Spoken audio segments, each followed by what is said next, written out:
2015 সালে ইরানের সঙ্গে স্বাক্ষরিত পরমাণু চুক্তির অধীনে জাতিসংঘের নিষেধাজ্ঞা আবারও কার্যকর হয়েছে। এই নিষেধাজ্ঞাগুলোর মধ্যে আছে পারমাণবিক, সামরিক, ব্যাংকিং ও জাহাজ শিল্পে সহযোগিতার ওপর নানা রকম বিধিনিষেধ। এখন প্রশ্ন উঠছে, কী ধরনের সংকটের মুখে পড়বে দেশটি, আর তার প্রভাব কতটা প্রকট? নিষেধাজ্ঞা কতটা সামলাতে পারবে ইরান? পারমাণবিক কর্মসূচি ত্যাগ করতে ইরানকে বাধ্য করতে পশ্চিমা বিশ্বের উদ্যোগে জাতিসংঘের নিষেধাজ্ঞা পুনর্বহালের সিদ্ধান্ত দেশটিকে ব্যাপকভাবে ক্ষতির মুখে ফেলবে বলে মনে করছেন বিশ্লেষকরা। যদিও তেহরান আগে থেকে মার্কিন ও ইউরোপীয় ইউনিয়নের কঠোর নিষেধাজ্ঞার মুখে রয়েছে, এরপর জাতিসংঘের এই নিষেধাজ্ঞা ইরানের বাড়তি মাথাব্যথার কারণ বলছেন তারা। এতে বিশ্বের বিভিন্ন সরকার, ব্যাংক ও আর্থিক প্রতিষ্ঠানও যুক্ত হবে। জাতিসংঘের নিষেধাজ্ঞার প্রতিক্রিয়ায় যদিও দৃঢ়তা দেখিয়েছেন ইরানের প্রেসিডেন্ট মাসুদ পেজেশকিয়ান। বলেন, ইরান এই পরিস্থিতি মোকাবেলা করবে।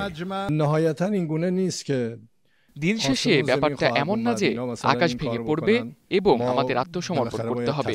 বাস্তবতা হচ্ছে, আমাদের যেসব পদক্ষেপ আছে, আমাদের প্রতিবেশী দেশগুলোর সাথে যে সম্পর্ক আমরা বজায় রেখেছি, ইউরেশিয়া, ব্রিক্স এবং আঞ্চলিকভাবে যেসব সম্পর্ক গড়ে উঠছে, এর মাধ্যমেই ইরানের জনগণের দেশপ্রেম ও প্রচেষ্টায় আমরা এই পরিস্থিতি মোকাবিলা করব।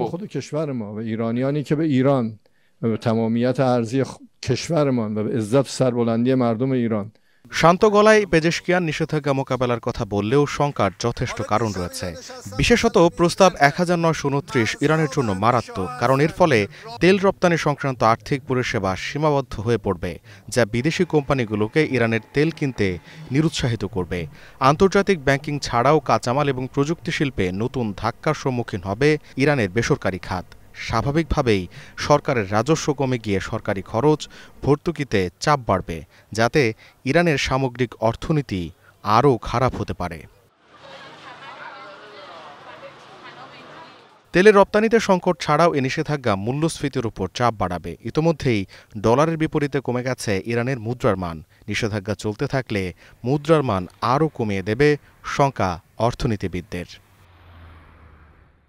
ইরানের পরমাণু সমৃদ্ধকরণ দীর্ঘদিন ধরে মাথা ব্যথার কারণ পশ্চিমাদের জন্য। গেল 22 জুন ইরানের 3টি পরমাণু স্থাপনায় হামলা চালায় ইসরায়েল। যদিও ইরানের দাবি তাতে কাজের কাজ কিছুই হয়নি। কৌশলে স্থাপনার গুরুত্বপূর্ণ সবকিছু আগেই সরিয়ে নেয় তেহরান। গোলাম কিবরিয়া, স্টার নিউজ।